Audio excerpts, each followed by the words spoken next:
Realme P2 Pro 5G এক কথায় জোস লেভেলের একটা phone, one of the best একটা চিপসেট, 120 হার্জ রিফ্রেশের ডিসপ্লে, বেস্ট ক্যামেরা কোয়ালিটি, 80 ওয়াটের ফাস্ট চার্জার এবং দুর্দান্ত সব স্পেসিফিকেশনের সাথে বাংলাদেশের মার্কেটে কয়েকদিনের মধ্যেই অফিসিয়ালভাবে আসতে যাচ্ছে।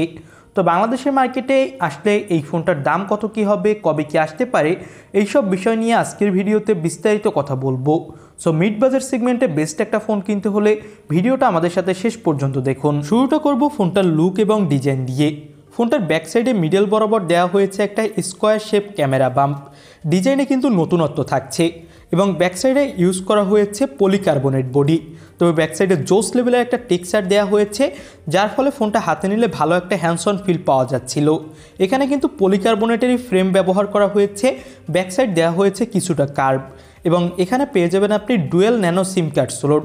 ফোনটাতে থাকছে USB type C port, speaker এবং মাইক্রোফোন।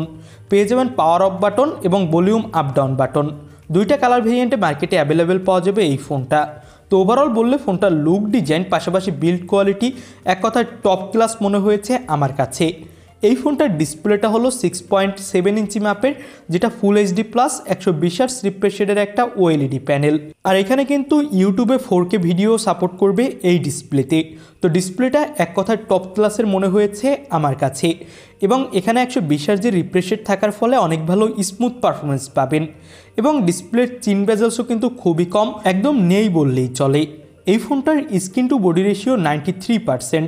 তো এক কথায় আমার কাছে ডিসপ্লে কোয়ালিটি অনেক বেশি ভালো লেগেছে এবং ডিসপ্লের পিক ব্রাইটনেস দেওয়া হয়েছে 2000 নিটস। ফোনটার ব্যাক সাইডে 50 মেগাপিক্সেলের একটা সোনির সেন্সর ব্যবহার করা হয়েছে, 8 মেগাপিক্সেলের আলট্রা ওয়াইড আর পাবেন 32 মেগাপিক্সেলের সেলফি ক্যামেরা।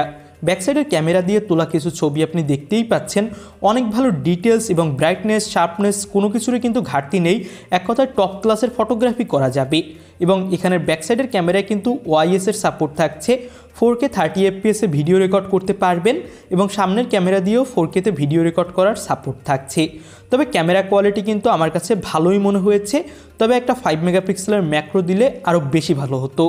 এবার আমরা কথা বলতে যাচ্ছি এই ফোনটার পারফরমেন্স সেক্টর নিয়ে। ফোনটাতে ব্যবহার করা হয়েছে Qualcomm Snapdragon 7S Gen 2 chipset, যেটা গেমিংয়ের জন্য খুবই পারফেক্ট একটা chipset. PUBG, free fire, call of duty, অ্যাসপল 9 এইসব ধরনের গেমগুলো এখানে সুপার ডুপার ফাস্ট প্লে করতে পারবেন এবং তেমন একটা ল্যাগ ইস্যু এখানে আপনাকে ফেস করতে হবে না। এবার আমরা ফোনটার দাম নিয়ে কথা বলবো। এই ফোনটার 3টা ভেরিয়েন্ট লঞ্চ করা হয়েছে, যার বেস ভেরিয়েন্ট হলো 8128 জিবি আর টপ ভেরিয়েন্ট হলো 12512 জিবি।